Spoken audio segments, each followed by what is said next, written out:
Hello, I'm Hank Green. Welcome to Crash Course Chemistry. Last time we left off with Mendeleev believing he had discovered a cosmic mystic reality about the world, but in fact, he had discovered the effects of his worst enemy, tiny, invisible particles. Electrons, which are so marvelous and peculiar that it wasn't until 80 years after Mendeleev's first periodic table that they were really understood by anyone, and to this day, still very, very few people understand them. But in like 10 minutes from now, if all goes according to plan, you will be one of those people. So let's do this.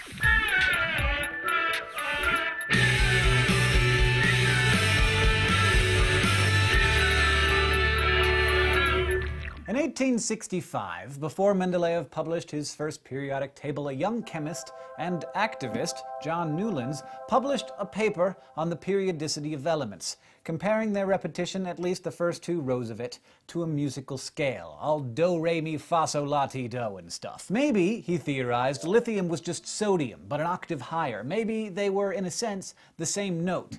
He delivered this idea to the Royal Academy, the most prestigious group of scientists in the world, and they basically laughed him off the stage. Music is art, and chemistry is science. Now, describing science in an artistic way might be a fine parlor trick for helping little babies or women understand the work you do, but they have no place in the Royal Academy. That's my impression.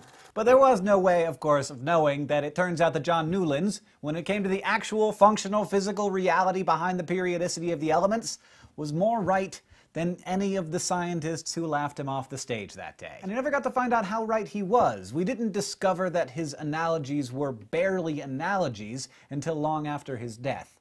But it turns out that reality is like a kind of music. And maybe you want to laugh me off the stage right now, but bear with me. Before quantum mechanics, scientists envisioned the atomic world as just a miniature macroscopic world. Electrons seemed to just be particles orbiting around a nucleus. In fact, there was a great Dane, other kind of Dane, Niels Bohr, yes. Like certain other people I might name, he sometimes felt like he was in the shadow of his older, more successful brother, an Olympic soccer player, while Niels's handwriting was so poor that he had to dictate his PhD thesis to his mom.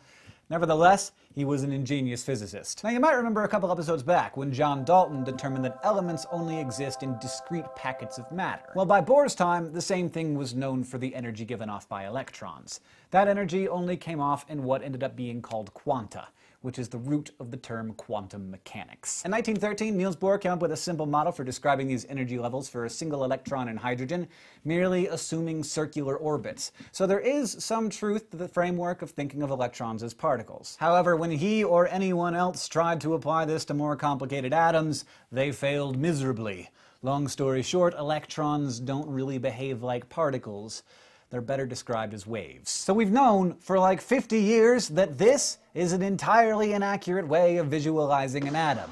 Nuclei, yeah, you can think of them as solid particles, but not electrons. Electrons are wave-particle dualities. I think of them like a resonance in the universe, and just like with a single string producing multiple notes on a guitar, an electron can exist in a number of different harmonics. This isn't an analogy either. Quantum physicists actually talk about the harmonics of electrons. After a few years of trying to figure this stuff out, a couple of very smart physicists started to look at electrons as waves, standing waves. This makes a lot of sense even to us lay guys. When you swing a telephone cord in a straight line, there are a discrete number of nodes, depending on the tension and the frequency, or in better physics terms, energy you put into the system. The same thing happens to an electron around the nucleus. A standing wave is produced only at certain energy levels. Anything in between is not allowed. An Austrian physicist, Erwin Schrödinger, who you may have heard of because of his cat, is the first guy who developed a mathematical model where the electron was assumed to be a standing wave. Now it is time to move a little bit into the realm of metaphor here, because I'm going to tell you how I think of electron shells and orbitals, not really how they are. The music of electrons is not simple music. It's no three-chord song. It's like Beethoven, but with more rules. Hard, fast rules that can't be broken. In that way, at least, it's more science than art. Electrons exist in orbitals, a bit like the individual notes on a keyboard. But the orbital's tone isn't complete until it has two electrons in it. and orbitals exist in shells. The first shell just has a single orbital, an s orbital, which can only fit 2 electrons. That's why the first row of our periodic table only has 2 elements. They play a simple song, those two, and a song that every other element will build upon. The second electron shell, though, is physically larger and thus can include more than just the s orbital. A second sort of orbital with 3 different configurations is added, the p orbital. Instead of just being a single tone, the p orbital is more like a 3-part harmony, with 2 electrons in each part for a total of 6. Those 6 electrons of the p orbital plus the 2 s electrons are the 8 electrons referred to in the octet rule, the desire for most of the lighter elements to have 8 electrons in their outer shell, just like a musical scale. This is often described in terms of fullness or satiation, as if the atoms are like devouring electrons, but I prefer to think of an incomplete electron configuration as a cacophonous symphony playing at different keys and different tempos. And the closer you are to harmony, the worse it is, until one final note chimes in, that 8th note, and everything crisps into full resolution. A deep, complex tone emerges and the atom settles into complete harmony. The harmony of the noble gases. That's just how I think of it. And just like with music, there's a bit of notation to learn as well. It's important to know how to write out what we call electron configurations, a condensed way of showing exactly where all of an atom's electrons are. First, we write the number of the shell, then the letter of the orbital, then the number of electrons in that orbital, and repeat until we run out of electrons. So for hydrogen with just 1 electron, it's 1s1. For fluorine, it's 1s2, 2s2, 2p5. Now, as we move to the third row, an interesting thing happens. The third shell adds a third kind of orbital, the 5-part harmony with 10 electrons of the d orbital. But you might be saying, there's still only 8 elements in the third row. What's up with that, Hank? It's all lies. I'm leaving. Okay, calm down. The atomic symphony composes itself in peculiar ways. Because building the 3d orbital requires a lot of energy, electrons actually go into the s orbital of the 4th shell, or 4s, before going into the 3rd shell's d orbital. This is actually a trend that continues, and to remember it, I just write out the following on a piece of paper. These are the orbitals we know in all of the shells that we've seen exist. To figure out what order to fill them in, you just draw a diagonal line from the top right to the bottom left as you go. So 1s first, then 2s, then 2p 3s, then 3p 4s, 3d 4p 5s, 4d 5p 6s, and so on. Armed with this knowledge, you can write out the electron configuration for pretty much any element on the table. Iron, number 26, would be 1s2, 2s2, 2p6, 3s2, 3p6, 4s2, 3d6. Now, there are a couple of elements that have weird electron shells, but you could just look it up on Google. An interesting thing about d orbitals and the even bigger, more electron-rich f orbitals is they don't really need to be filled quite as much as the s and p's, because they're literally shielded beneath the s orbitals of the next shell. The s and p orbitals I think of kind of like the trumpets and violins. It's really terrible when they sound bad, but the bass notes, deep and rich, hide a bit underneath the rest of the orchestra, just like the d orbitals literally hide underneath the s orbitals that have already filled above them. Yes, these incomplete orbitals affect them, but because they're shielded, these middle-of-the-chart elements are generally less reactive and happier to bump electrons along from atom to atom, making them conductive, or just hanging out together in big masses of electron-sharing lumps of metal. So why are orbitals useful when it comes to understanding how an atom is likely to react? Well, first, it really matters how much energy is required to remove an electron from an atom to form a positively charged ion.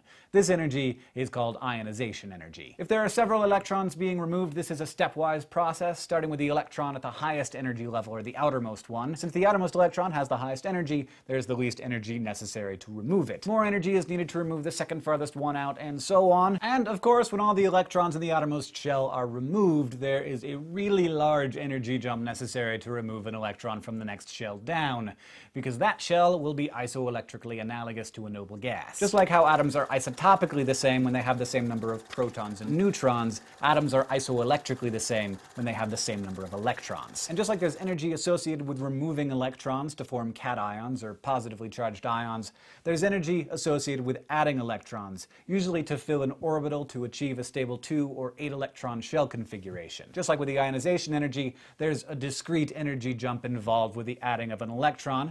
That energy is called electron affinity. Now, are you ready for the real mind melter? If you're following along in your periodic table, which of course you aren't, you may have noticed a little something interesting.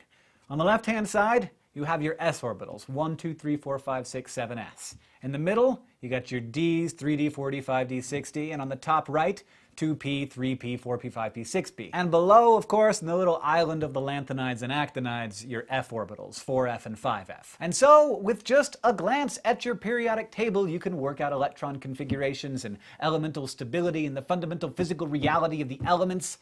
That's why this thing is so beautiful to me, because when you get to know it, you see all those flawed, competing harmonies and all of the actions and reactions that occur because of them, changing their song into something more stable and powerful and eternal together, making everything. Now, as I've gone through today's episode, I've described electrons mostly in musical terms as vibrating waves, harmonies in the fabric of the universe, and that's indeed how I like to think about them. But of course, that isn't a complete story. And I have gotten sick of people telling me that the human brain is incapable of imagining the reality of the subatomic. So I'm actually just going to serve up a big heaping pile of reality on you right now, no matter how odd it turns out to be. There are a number of everywhere permeating fields in our universe. One of those is the electron field. In order for an electron to exist, there has to be an excitation of the electron field, and we can describe those excitations as waves, just as a wave in the ocean is an excitation of the water. At any given moment, the electron can be anywhere within the function of the wave. But waves are defined not by harsh boundaries. Instead, they're strong in some areas and weak in others. The strength of the wave at one certain point in space determines how likely it is that you will find the electron there at any given time if you measure. And so, if we're trying to understand reality, we should not think of electrons as circling around the nucleus of an atom like planets around a star, but instead as an excitation around the nucleus. And the shape of that excitation is the orbital. Orbitals are precisely the reason that everything exists. They are the root and the key and the nexus and the crux and the keystone and every other metaphor of not just chemistry, but existence. Thank you for watching this episode of Crash Course Chemistry. I hope it blew your mind. If you were paying attention, you now know about a poor young man who was laughed out of a meeting of snobby scientists because of being far more correct than anyone could ever have imagined. About a Great Dane whose incorrect model of the atom was pretty amazing anyway. About electrons as music and electron shells and the orbitals they contain, how to write out electron configurations, what ionization energies and electron affinities are, and how the periodic table ties all of these realities together. And with all of that knowledge now in your head, you know more than 99.9% of the world about electrons. This episode of Crash Course Chemistry was written by myself, filmed and directed by Michael Aranda, who is also our sound designer, and edited by Nick Jenkins. The script was edited by Blake DiPastino and Dr. Heiko Langner. Catherine Green was our script supervisor, and our graphics team is Thought Cafe.